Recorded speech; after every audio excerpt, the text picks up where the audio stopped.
Hello everybody, welcome to the 69th episode of the Online Tennis Podcast. Today it's myself, Jack, and I am joined by John Silk. How are we doing, John? Not bad. I know we spoke yesterday as well about the hecticness of this time of year. There's no major on the horizon, but the tennis is coming thick and fast. Maybe a bit too thick and fast for me to keep across all of it, but I know you enjoy it, right?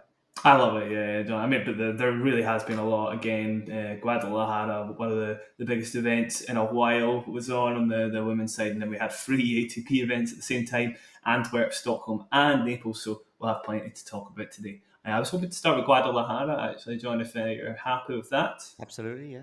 We had Jessica Pegula winning her first title in 3 years, I believe. 2019 was the last one, but biggest title and first title since she became a top player, at least. All that consistency finally paying off, making semis, finals, here, there, and everywhere, and finally getting the results she was looking for. She talked about it in the winner's speech, saying it was a really big goal of hers to get that ticked off. The first thing I'd like to talk about, though, before we talk about Pegula and Sakkari, I know you'll have plenty to say about Sakkari, John. Mm-hmm. The other story for me, the probably, and there was loads going on at this event, to be fair, but the one that stuck out for me is probably Marie Bouzkova emerging as a top player, I guess. Somebody who finally gets a result that merits her performances generally, because I think she's a great player. She had a result like this coming for a long time, and finally it's happened in Guadalajara. One of those players, Bouzkova, who has a really, really steady game. And for me, at altitude, you excel with two types of games for me. One is if you've got a really good serve or a varied serve, and the other one is if you're a really consistent baseliner, somebody who's able to get the ball back and play X amount of times to force an unforced error, I suppose. And Bouzkova is one of those people, one of the steadiest games at the top of the game for sure, able to get the ball back and play over and over again.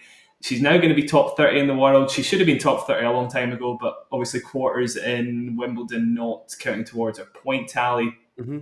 Able to beat Samsonova, one of the hottest players on the tour, of course. Got bageled in the first set, and after that just wore Samsonova down, which of course Samsonova has shown over the last few months. That's not easy to do. I was just going to say, Jack, sorry, because that's the sort of standout result for her in the tournament. First of all, she loses the first set 6-love.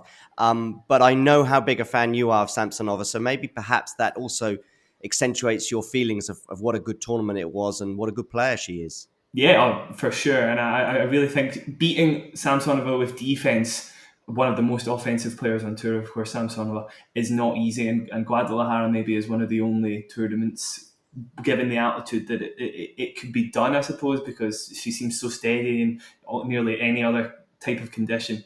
But Bouzkova able to come through that just by eventually getting an error from Samsonova's crazy forehand. So it was great to watch. Do you know much about Bouzkova, John? No, I don't. Before? No, I don't, but I'm kind of interested to know she played Sakkari in the semi-finals, and Sakkari basically had 2 or 3 set matches. This match, of course, was split over 2 days due to a rain delay. I don't know how common rain is in Guadalajara, but anyway, they had some rain on Saturday during the semi-finals. I think they had more or less I think they had an entire set on Saturday. I think it was straight sets in the end for Sakkari over that match, right? It was, yeah. So I'm just wondering if that was maybe a step too far for Bouzkova at this moment. Also the fact it was over 2 days. And Sakkari, like I say, had been constantly having 3 set matches in the build-up, albeit against extremely tough opponents such as Collins and others, and we'll come to that in a second. But I'm just wondering if Bouzkova maybe ran out of steam. I didn't see the match, but I'm just wondering if that occurred. It was a really interesting match and plenty to say about that, because honestly, on paper, I kind of thought if Bouzkova played her best tennis, she could come through there. She really is great at altitude. I mean, best results of her career: Monterrey in 2020, Monterrey final, I should say, Guadalajara 250 final earlier in the year, semi-final here now. Those tournaments are all at altitude. It's not coincidence that she's doing that. She's very good at getting the ball back and play regardless of the conditions. I thought she'd be able to wear Sakkari down, but honestly, Sakkari stepped up on break points over and over again in that match against Kudermetova, against who was it in the first round? I can't remember off the top of my head now. But I mean, 1 of 15 break points converted for Kudermetova in the quarterfinals, 2 of 12 against for Bouzkova against Sakkari. Just amazing stats, and you would never have thought going into the tournament maybe that Sakkari would step up in the pressure moments, but she did. And again, I think she used the conditions really smartly. She wasn't serving bombs every single time she faced a break point. She averaged 90 miles an hour on her first serving break points, Okay. but the span of those serves, so 109 miles an hour was the max one she used against Kudermetova, and 73 miles an hour was the slowest one, a first serve against Kudermetova at 73 miles an hour, but it was loaded with spin, off pace, kicker out wide. She never gave her opponent the same look in conditions that rewards making your opponent add pace to the ball. So it was really, really smart tennis. I think it might have went under the radar of a lot of people. Is it okay to sort of at this segue to sort of switch horses to Sakkari, or am I jumping the gun a bit? No, I perfect segue, John. I was talking Okay. about Sakkari and perfect Yeah. moment for you to So interject. Bouzkova loses 2 tight sets to Sakkari in the semi-final, but her tournament really was all about what preceded it. Of course, we go into this tournament with about a dozen players either qualified or could potentially qualify for the end of year finals. That has now been straightened out, and the final qualifier was Maria Sakkari in the end. She had a shootout with Kudermetova Yeah. in the quarterfinal. That, by the way, came on the heels of a match that she had against Daniel Collins. I think she had Daniel Collins first, then Kudermetova, or was it the other way around? No, that's right. I forgot about Collins as well, of course. Yeah. Yeah. I mean, it was a tough run in many respects for Sakkari. Obviously, Kostyuk in the first round as well.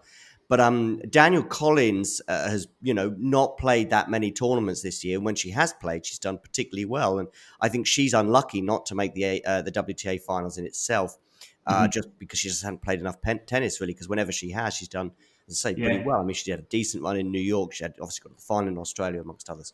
So Yeah. Sakkari beats her in 3 sets, losing the first set, which I think is also quite impressive from Sakkari's point of view, given the pressure she was going under, given the fact that we know her and pressure are not always the best of friends. I don't think there's a tennis player in history that hasn't been affected by pressure, but she does seem to be affected by it a little bit more than others. Let's say we all know her semi-final record at slams.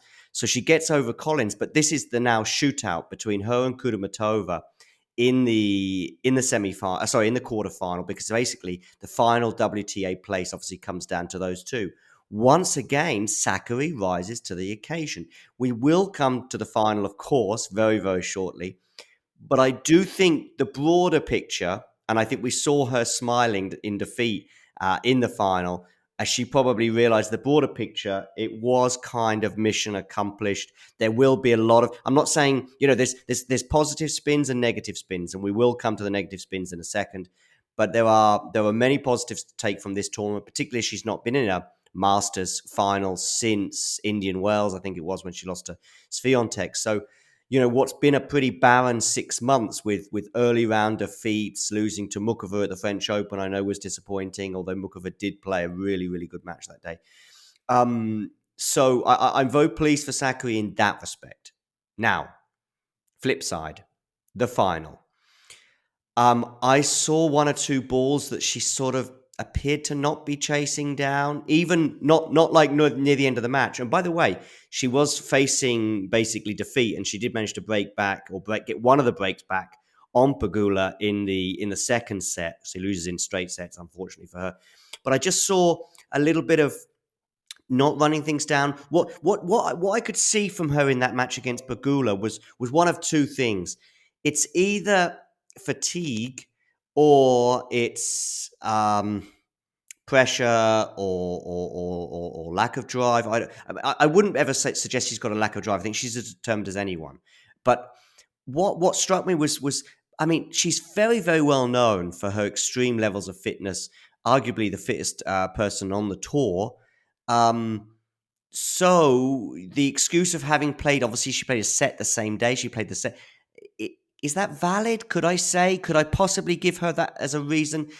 Playing 1 set in the morning, a match obviously that needed finishing against Bouzkova before going on to play again in the evening. Could that have had any effect on her performance in the final? I would probably side with no. I think I would say it's the usual sort of fear of the forehand, I would say, that sort of cropped up in that final. And it's a really interesting tournament in general, because Sakkari's forehand is the shot that kind of goes under pressure, right? But players had to sort of, they couldn't just go for the backhand and then go into the forehand. The funny thing about altitude is if you've got a solid backhand, you can use it really effectively. And Sakkari, because her backhand doesn't break down under pressure, was actually able to use the backhand not more often than her forehand as an offensive weapon, but just as well as an offensive weapon, where she might not, if she takes on the same risk on a different surface with her backhand, she might not get the same reward. But she's really good at hitting that backhand big, and she should be doing it in Guadalajara, and she did. And that's how she beat Bouzkova, in my opinion. With Pegula, her ability to change the direction of the ball and go into Sakkari's forehand sort of on the drop of a hat, maybe after like no more than 2 cross-court backhands sort of thing, was exceptional. And it made Sakkari look like she was a step too slow to her forehand. Sometimes she would have time on her forehand, but Pegula would do that on purpose, almost slicing it to the forehand a lot of the time. That was the focus of the final for me from Pegula, and she played a really smart match. She knew that forehand would be the shot to target. But at the same time, if you give Sakkari too many forehands and you do give her a chance to kind of feel that out, then you give her a chance to sort of get that shot back and going. And that's kind of what happened at the tail end of the match with that game, when she just started smacking her forehand like she had nothing to lose. It's an interesting balancing act. Jessica Pegula got it perfect in that final. She deserves a lot of credit rather than Sakkari, not having as much credit. Really, really smart match. And I think Sakkari doesn't have a lot to be ashamed of. I mean, you mentioned it being the first title for Pegula in a few years, and obviously the biggest one of her career. But of course, the biggest take-homes that she would have had from the tournament would have been a sombrero, margarita, and tequila. I think she basically ticked all the cliches, with perhaps missing out on the tacos. Maybe she'll be back next year to collect those. But I think she got a margarita in the press conference. I think tequila certainly got mentioned, how much she loves it. So I'm sure a bottle will be winging its way her way. And she also did the sombrero thing. I think Sakkari got a mini sombrero as well. And like I say, she seemed fairly... listen, we don't want to see players content in defeat. I'm sure it hurts, but she seemed to be okay with her tournament as a whole. And I think there's every reason that she should be happy to make the WTA finals for the second year in a row. It's been a tough year for her. She remains, I think, in the top 10 quite comfortably. I think she's actually top 5, Sakkari, of course, right now. In fact, this was also a sort of a mini shootout, I think, for positions. There's been some conjecture on tennis Twitter about how they would have played out, but I think they were basically shooting out for world number 3, which, bearing in mind how Sakkari's year has gone, would have been incredible for her. I think Pegula, though, is probably the third best player in the world right now, and has had the third best year on tour. I mean, she's just been, I don't want to sound too boring about it, but she's just been unbelievably consistent. She has, yeah. Macro and micro, she gets every ball back in her matches, and she is consistently getting to the latter stages of tournaments, and she absolutely deserved a big title in the end. Also, I mean, if we rewind to the start of the tournament, Pegula was facing 2 match points against Elena Rybakina in the second round. So I think that could be the biggest tournament this year for somebody to win, having faced match points earlier in the tournament. I could think of 3. I could think of Ostapenko in Dubai versus Kvitova, Fernandez in Monterrey versus Osorio Serrano, and Garcia in Baden-Berg versus Cornet. But yeah, I couldn't think of another. I mean, I always think it's remarkable when that happens. I know Nadal did it a couple of times last year in Rome and Barcelona. But yeah, I think it's the mark of a very impressive performer, very impressive sports person or tennis player, because when you're that far away from, and you said 2 match points. By the way, of course, there is somebody else who's picked up a knack of saving match points, but maybe we'll keep our powder dry on that one until later. I know we were tweeting about it earlier, but we'll keep our powder dry on that one for now, because we are just showering a bit of justified praise for Pegula. And of course, now we have the WTA finals, final 8 set in stone.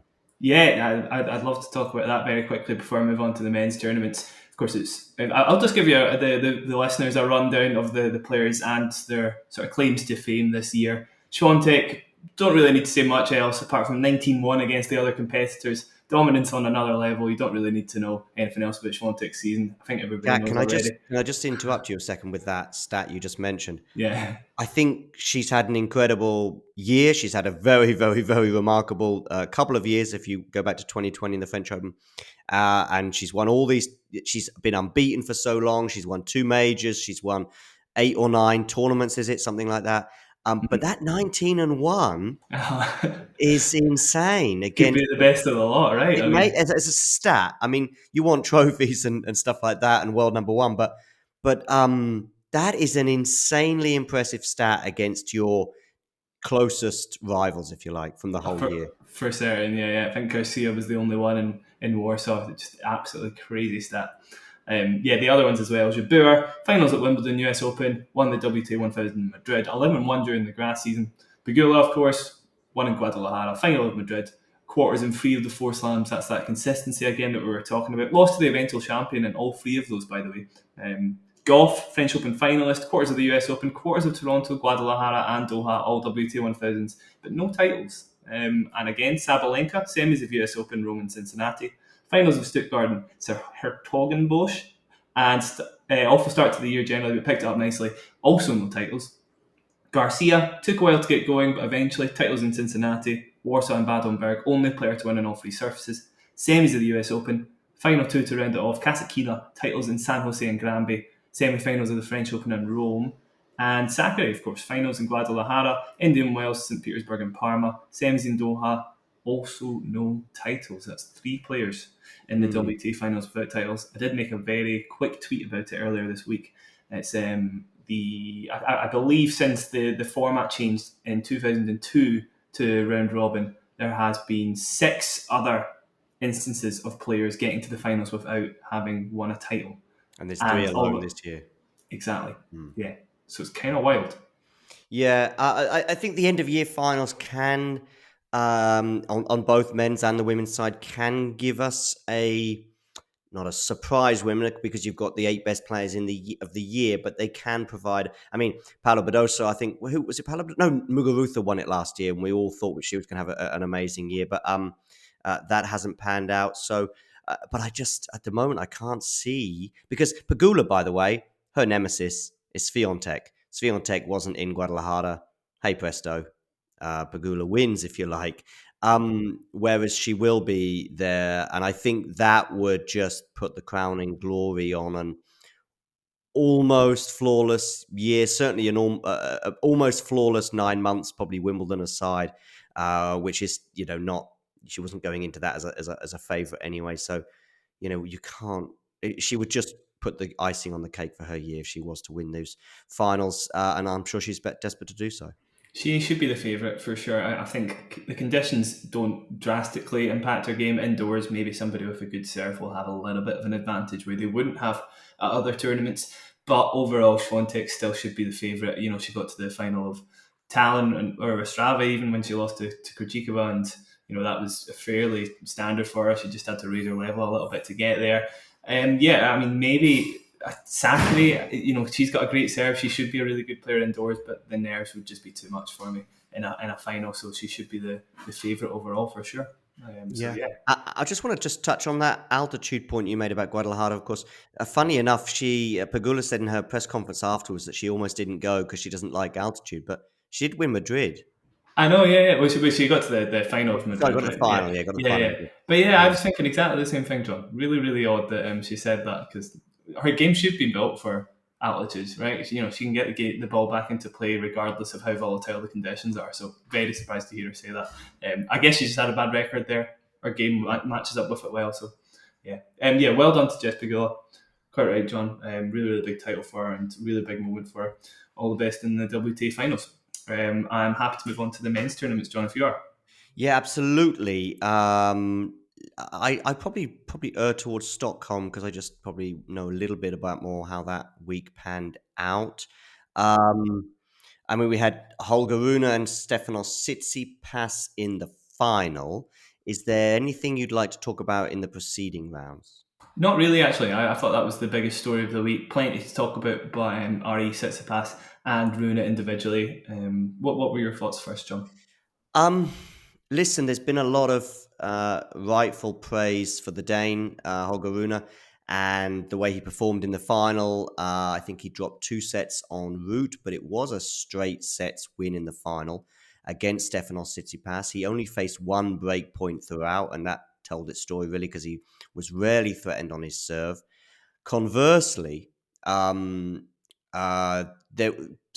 was struggling to save his. I don't remember how many break points he faced, but he was struggling to hold serve all the time. I was watching actually the whole match again last night, or at least with one eye. And every time I looked up and Stefanos was serving, he was either facing a break point or it was deuce or it was 40-30. So, and then I also noticed a couple other coincidental things, but with the backhand and Tsitsipas, it has been a thing during his career. I thought there was a corner being turned when he beat Nadal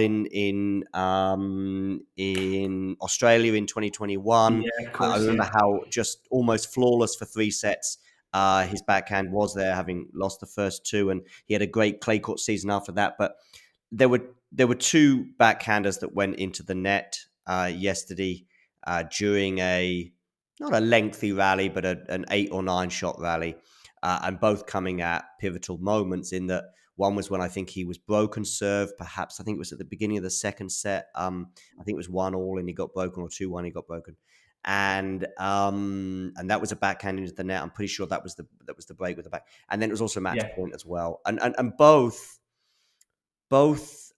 didn't clip the top of the net. They both were into the net. They were both shots that really he should be making. I would suggest that wasn't like a forced error. It was just the backhand breaking down, as it so often has at various points in his career. yeah, So that's my sort of views. I mean, just some other notes I made. Enqvist, of course, was the tournament director who had a spell as Tsitsipas's coach at the beginning of the year. I remember he was of course, alongside him yeah. in Rotterdam. Oh, yeah, and I also made I told you off air before we came on air about some other funny things that were going on. Tsitsipas didn't get a trophy; he just got flowers.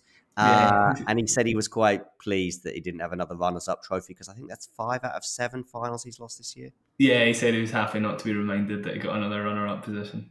It's Yeah. good. I mean, he's just a likable guy. Unfortunately, it does appear that his father just sort of left before the ceremony as well. Read into that what you will. And then I think finally, yes. Also, the game where he lost his serve in the second set, he was 40 to love 40 up. love up, yeah. 40 love up, Hmm. and lose 5 points in a row. As I say, but one of the two breaks of serve was definitely him dumping a backhand into the net. It may have been the one in the first set. Somebody, I'm sure, will be commenting on that at some point, but I think it was the second break of serve in the second set. Yeah. Anyway, and there is one more thing. Of course, they now both win 2 titles this year, which, when I was watching Tsitsipas during Rune's sort of speech, you're looking at a guy 5 years his junior. You probably think, they've basically had okay, Tsitsipas won a Masters, was one of his 2, but they've almost had the same level of success this year. Don't forget, Holger Rune beat him as well at the The French French Open. Open, so it's a Mhm. 2-0 record the Dane now holds against the Greek. But yeah, Tsitsipas obviously won the tournament in 2018, so didn't quite have the glory this time. And finally, I've sort of been all around the houses with my views on the final and the tournament as a whole. Got to give a big shout out to the wooden chairs that look like something that are more befitting of your grandma's back garden than an ATP tournament. Which is quite funny that they not only do the players have to sit in these chairs and then use a secondary chair for their tennis bag with a table, it looks like, in between it. Like I say, it really does have a back garden feel to it. And even some of the honorees and the big guests are also in similarly looking wooden chairs around the stadium. So it did look like a great atmosphere, and perhaps that aided it. It is just a club at the end of the day. Yeah. That's what Tsitsipas mentioned. It's quite homely feeling. So There were a couple of technical issues as well during the speeches. I mean, nothing compared to Napoli, and we'll get to that in a second as well. I forgot about Napoli, actually.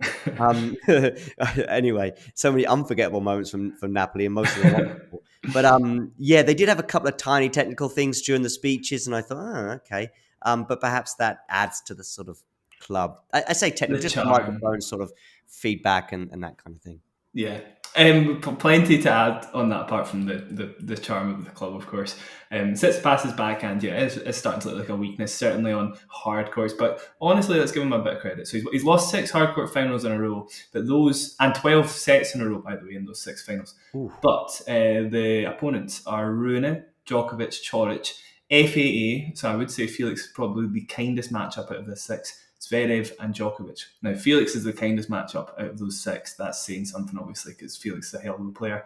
All rough backhands for Tsitsipas to contend with, all close to some of the best backhands of all time. Genuinely, Rune, obviously very early days, but his backhand is exceptional. Vance was making drawing similarities between the players, Djokovic and Coric, on Twitter. The only thing I'd argue is Rune is almost more aggressive with his backhand than those two players, and I would say it's closer to somebody like Sasha Zverev's, who is able to sort of do anything with that backhand. Really, really tee off on it, go very, very big on the return in particular, rather than just hitting down the middle. Rune will go for clean winners quite a lot of the time, and Tsitsipas looked like he was, substandard, so sort of top 200 or something compared to Rune's backhand. So loads of credit for Rune. It's kind of unlucky for Tsitsipas because it's just not great matchups. He'll need to come up with something different. The one break point that Tsitsipas had, Rune comes in off nothing basically. I approach to Tsitsipas's backhand and the slice just goes drifting wide. It was quite tame. Sort of plays like that really make you think Tsitsipas just looks weak. There's a couple of other things like from the match as well, or at least one other things. There was a couple of quite easy volleys that just didn't get anywhere close to getting over the net as well. Yes. So, 6-4, 6-4, I think was the score, wasn't it? It was certainly straight sets and just one break of 7 each set. But there were just you win, and you should be winning those two volleyed points. You should be staying in the rally in the backhanders that I mentioned. You should be closing that out when you're leading 40 love. You just correct one of those if you like, and you're back in the match. And if you correct them all, you maybe win it. Yeah. And I know you mentioned the quality of opponents, but in it's not like he went out to amazing opponents in the third or fourth round at all these events, if you like. Then you go, well, that's just a bad draw. When you get into finals, you're going to be playing Djokovic on clay in Rome or Djokovic indoors, as he did, I think, recently. So you're going to be playing those, and you're going to occasionally get Holger Rune, Coric, Felix. And to not even get a set from those three matches, for example, is still quite telling. Yeah, that's very true, John. I totally agree with you. He's now unsurprisingly lost to the most eventual tournament champions this year of any other player at 7 counts. And last year he was the second most at 6. So it's 13 losses over the last 2 years, more than anybody else to eventual tournament champions. Silver lining, but it just basically cements the thought, John, that he is the best of the rest, really, at the moment. And it's not what Tsitsipas would be aiming for, of course. So for those sort of listening to this and wanting to bang the Tsitsipas drum, it's just because we hold him in such high regard. Because I think outside of the big three, which of course with Federer's retirement now is the big two, he is somebody that should be the next one on the list. When we're going into these majors, he should be third favorite, perhaps even second favorite, depending on the surface, depending on the form, etc., etc., etc. But he's not, and he's not even fourth or fifth favorite. I mean, listen, I think anything other than a final or win, I think, in fact, probably even a win, just bearing in mind the finals record he's had of late, anything other than a win, either in Paris, Bercy, or the ATP Finals, I think would probably mean that this would be an extremely disappointing year for Tsitsipas. And that's, like I say, it's just because him winning two tournaments this year and Holger Rune winning 2 tournaments, Holger Rune, 19. If Tsitsipas does that when he's 19, which I think he did win one in his first year on the tour and then maybe a couple more, he's been winning 1 or 2 or 3 every year for the last 5 or 6 years. But now we want him to, at 24, he's got to be kicking on, and we're just not seeing it. But Holger Rune, unbelievable things. Played a great match in that final. I'm sure you're right about the matchup too. And listen, I don't know what you think his ceiling is, Holger Rune, but I think he should be top 10 fairly soon. Do you not think? Or certainly, let's say top 10 should be an ambition for next year. Undoubtedly, yeah. Big game off both wings, bigger than most, definitely. He again, reminds me of Sasha Zverev, I guess, but without the massive serve, but a serve that's good enough. So yeah, top 10, within the next couple of years. Came across as super nice in his on-court interview afterwards as well. Just giggly, humble. He's got the bottle of champagne. He's asked if he's going to celebrate afterwards, and he says, well, I can't even have a burger because I've got a tournament next week. I'll probably have chicken and rice. He said, and he was so childlike. I mean, he's 19. Do you know what I mean? But considering we know all about the other stuff with the fights with Casper Ruud in the French Open locker rooms and certainly some other unsavory incidents he's been involved with, nothing terrible, nothing more than a bit, either somewhere between cheeky and rude, let's say. He goes somewhere between those two, depending on where you feel. But he didn't come across that way at all. He just came across as a 19-year-old boy in the Yeah, opening round. I mean, I'm willing to give him the benefit of the doubt. He's a very young guy, and for anything he's done in the past, at his early days, it's nothing that's totally, I can't forgive him for, I guess. Yeah, So yeah. hopefully, I think you're right, John. It certainly seems like a nice character. So hopefully that continues, and there's no more fights with Casper Ruud. We'll see. I am happy to move on to the car crash that was ATP Naples, if you like. Yeah. So I guess the beginning of the car crash actually preceded the tournament with the non-appearance of Seppi. Do you want to just have a minute on that? Yeah, for those that don't know, obviously, Andreas Seppi, Andreas Seppi retired this last week even, and he was denied a wild card into Naples because of his ranking of about 250 or so, despite being the second oldest player in the top 300, despite having beat players like Roger Federer at the Australian Open, for example, 3 different titles and stuff. He's a vet of the game for sure. He really was, a fixture of the top 100 for a long, long time. So many consecutive appearances at Grand Slams as well. Just a very good depiction of an Iron Man of tennis for sure. He deserved more than what he got. I think there was just, there's not really an excuse for what happened. It's a 250 event, and you can definitely afford to give a wild card to a player like Andreas Seppi. I don't know why they denied him it. It was just such a shame. Just a wrong move. There's no way we can forgive the tournament organisers for that, right? So it was a shame.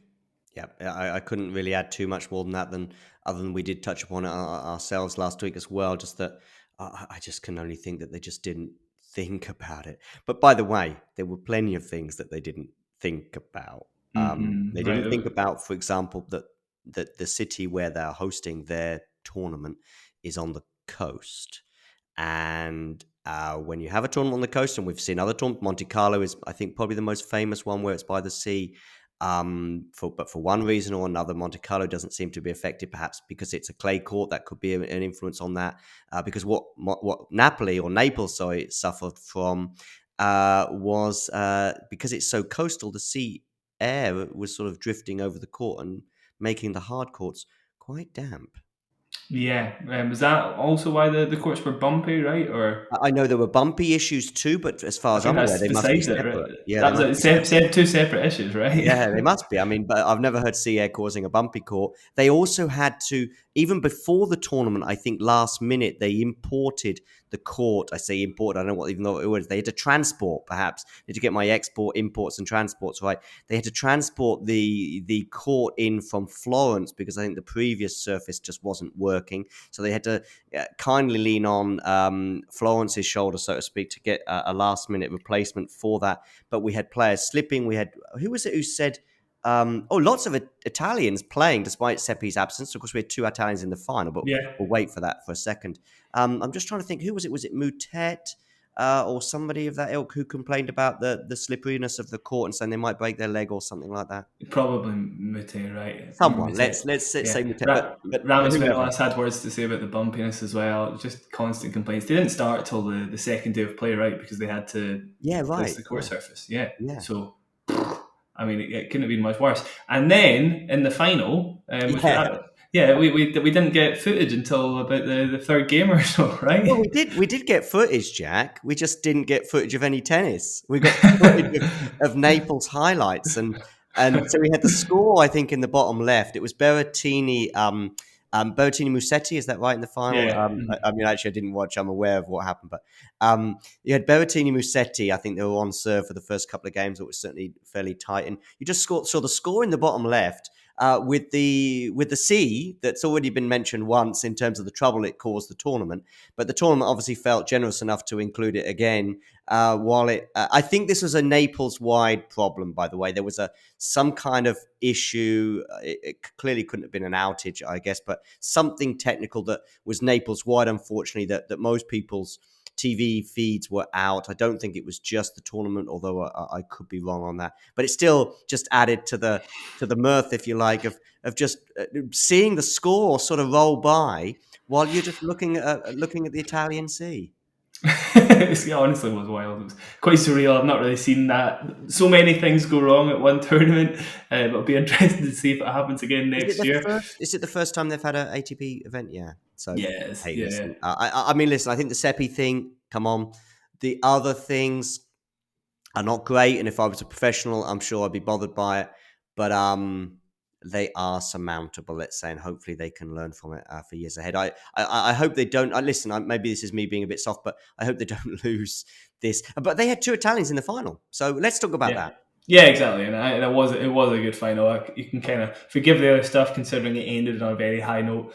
Musetti beating Berrettini and winning the tournament without dropping a set. By the way, seriously impressive. That forehand in particular getting very impressive in faster conditions. Maybe the sort of shot that could have been rushed even 6 months ago or so, but it's progressing at such an alarming rate. Other players are struggling to keep up. Now unbeaten in ATP finals after beating Berrettini here and Alcaraz earlier in the year in Hamburg. Who can forget that one? That was one of the most impressive matches for me of the year of any player.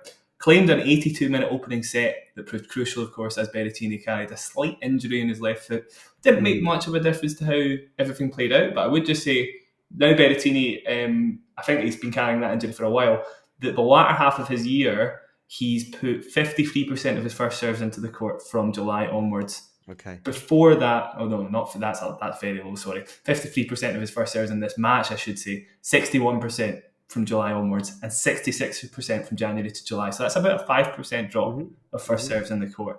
That, I mean, even to Big. laymen, I would say that sounds like quite a lot, and it's huge. It's a Yeah. massive dip, and it makes a massive difference to his I mean, we're talking results. about 2,000. We're talking about a huge sample size of about 2,000 serves. I mean, by the way, it could be Yeah, 4,000, it could be 10,000, but you know what I mean. We're talking about thousands of serves. yeah, exactly. Yeah. And if you're not able to push up off that left leg, then you will be able to put. You won't put as many first serves in the court. It's as simple as that, and that's Is his exactly year what was done, happening. do you think? I wouldn't have said so. I don't think it looked bad enough that he wouldn't keep playing. However, He has you know, pulled out this week, I think, hasn't he, from whatever right. tournament he was due to play. There's not many tournaments. We've got Paris, of course. He's not qualified for the ATP Finals. We've obviously got Davis Cup as well. I'm not sure if Italy are featuring in that. I should know. They are, yeah. No, they are, they are. So, and I think Okay. he is on the list actually. Okay. So he might still play. Cool. And indoors, I mean, that should be fairly good for Berrettini. I guess players can maybe find the backhand a little easily, but with that first serve, if he can put it in the court enough times, then you'll have a chance of beating anybody if he's playing well enough. I've Definitely. got a question for you, Jack. I've written down, and I'm sure I've missed off a few players, but Musetti, Rune, Draper, who was in action last night against Alcaraz, and that was an epic match at the beginning of the Basel tournament.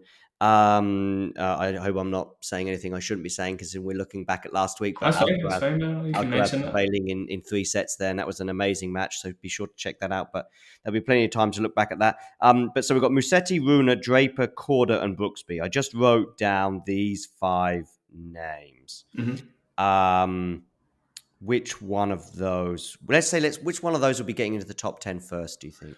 It's quite interesting because although Musetti has made all these advances on a hard court, there are still players with better backhands that probably could, and better serves as well. Djokovic obviously being the best example of somebody with a great first serve and a great backhand, probably could still pick Musetti apart on this surface.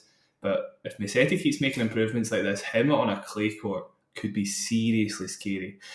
At the same time, Rune probably, I think, is looking the best at the moment because his game kind of is surface versatile. He can drop shot as well, like Musetti, which can be useful on a clay court.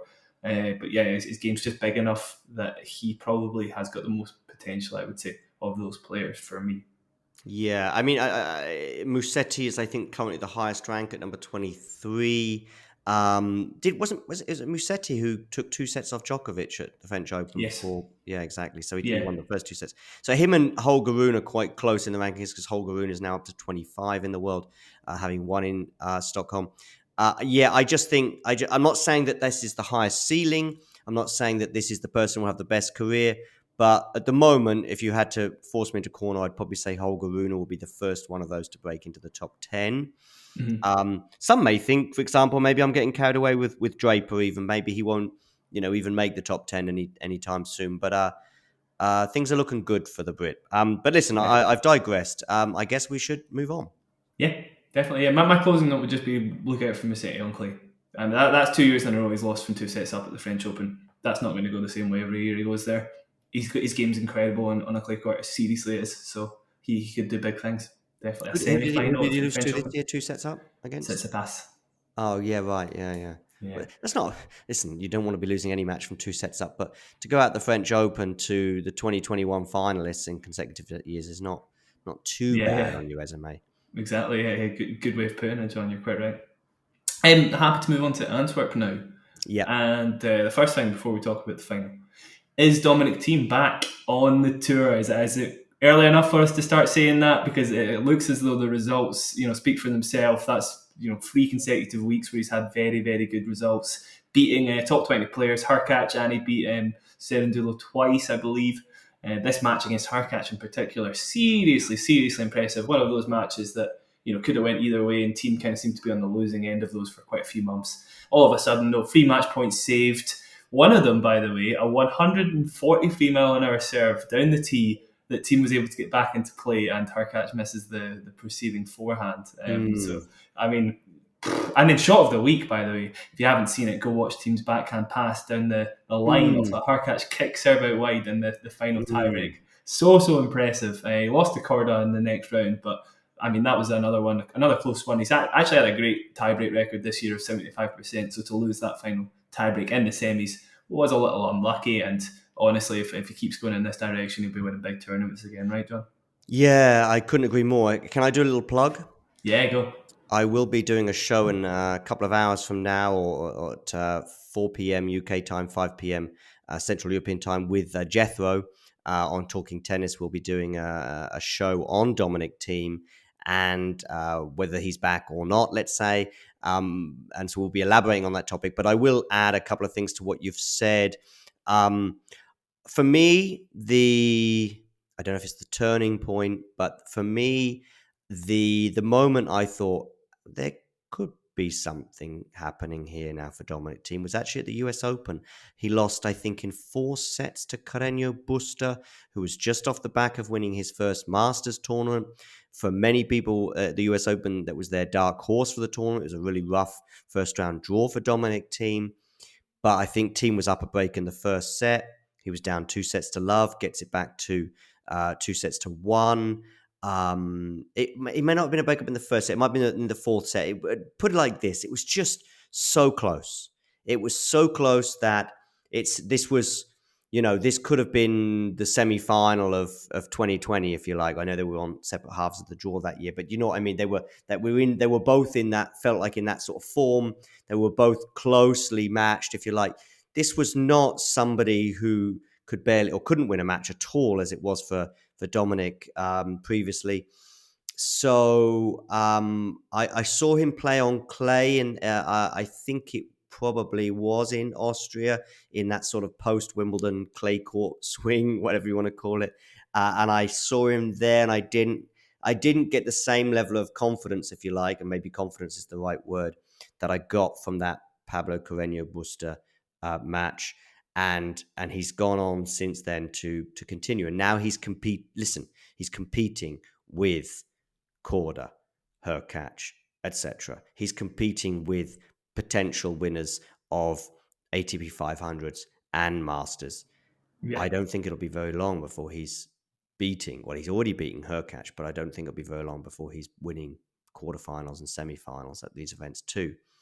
Don't know whether we can be getting too carried away. I saw somebody tweet that he'll get to a final of a slam next year. I don't know if I would go quite that far, but hey, listen, it could happen, especially on the French if he gets a nice draw as well. And we'll see. Yeah, this is really exciting. Jethro in particular will be beside himself for sure. The story of the week though, and started to become one of the stories of the season, if this sort of form continues, is Felix Auger-Aliassime winning his 3rd title of the year, his 2nd consecutive title, and his 4th final of the year, by the way. All of them indoors. Probably the pick, I would say, for indoors this season. Most wins actually indoors. 19-4 record. Bublik 2nd at 15-6. Rublev 3rd at 14-2, and Djokovic 4th at 10-1. only guy to beat Novak as well indoors this year, just to keep that in mind. Yeah. What's he doing right? I mean, it sounds simple, but he's holding serve incredibly well. The first serve in particular, just so good. He's made improvements to it for sure, because it's great. And against Korda in particular, I don't think he had his serve broken the whole time. In fact, he was only broken once all week. Yeah, so I mean, he was great. 0 times in the last 2 matches against Gasquet and Korda. Benefits from the steadiness of indoor conditions compared to other players when delivering his first serve.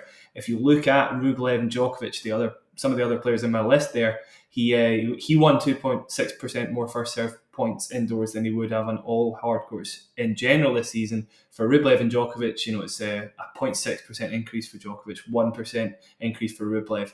Felix is the guy that really, really does appreciate the steadiness and levelness of being able to serve without wind and other added factors, basically.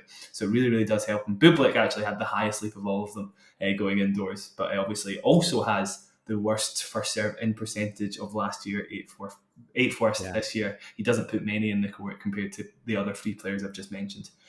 For me, serve is the meat and potatoes that really gets him going indoors, and then it's the forehand that does the magic. He really is coming out with shots that are absolutely ludicrous compared to some of the other players on tour at the moment. Comes up with some crazy forehand passes just to get one or two return games that he requires to win the matches that he's playing. Against Dan Evans in the quarters, for example, Dan played a great match, but didn't really do anything wrong. Second set tiebreak, Felix comes up with a couple of crazy running forehand passes, and that's the difference made. And it was exactly the same against Korda as well, just to get that only break he required in the first set. So forehand does the magic. Serve is the meat and potatoes for me, John.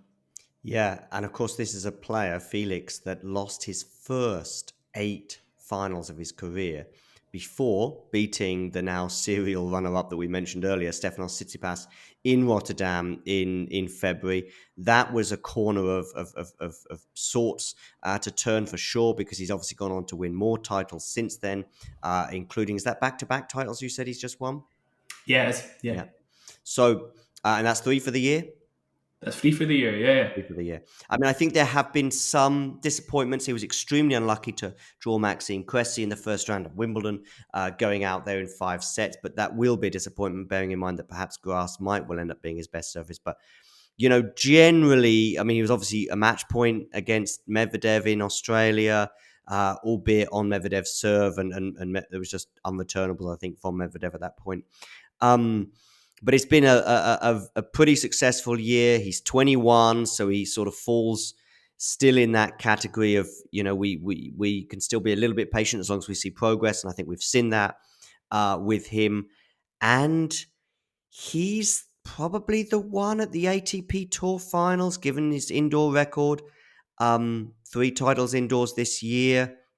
We mentioned yesterday that Rafa's only won 1 in his career and Felix has won 3 in 1 year. Well, maybe we should be looking at Felix as being Novak's biggest threat, shall we say, when it comes to the ATP Tour Finals. Obviously, Novak was a little hampered in their Laver Cup match, to be fair. But I would definitely agree he's got big enough weaponry that he could hold serve. I'm taking more stock from the rest than winning a slightly hampered Djokovic at the Laver Cup. Yeah. I'm not taking too much stock from that, but I'm taking stock from everything else. Totally agree. That maybe he's the biggest threat to Novak in Turin. I think he is, yeah. We sort of mentioned it yesterday, John, on your channel, and I think Felix for me, along with Novak, they're the two to watch. Medvedev just not in the form required. Nadal obviously maybe just a little bit less good indoors, but still a threat. But yes, not top 2 for sure. Alcaraz, he doesn't serve great. A lot of the time it's just speed. A lot of the time maybe doesn't place it as well as he would like, but that can be big enough if Alcaraz is playing well.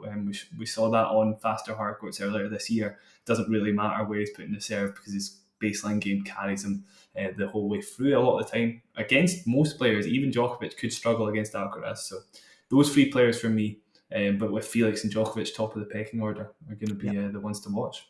Yeah. I think, John, we can tie up everything there. I think so too. So congratulations to the winners this week, Pegula, Musetti, Felix, and Holger Rune, of course. I'm sure they'll be looking forward to good ends to the year. And thanks for having me on board again. Yeah, absolutely no worries, John. Pleasure to have you as always. Please go check out John at John Silk or at Talking At Tennis J Silk at J or just Silk. find Talking Tennis, put it into this search engine they call Google, and hopefully you'll find us. I saw your interview, by the way, with Talking Tennis UK.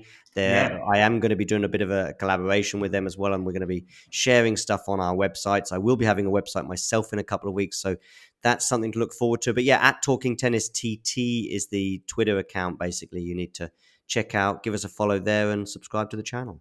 Sounds good, John. Yeah, and for everybody else that did make it this far through, please go like and subscribe on YouTube. Go give us a like and some tweets or whatever, something like that. Thanks very much for listening, guys. We'll catch you next time on the Online Tennis Podcast. Thanks very much, John. Cheers.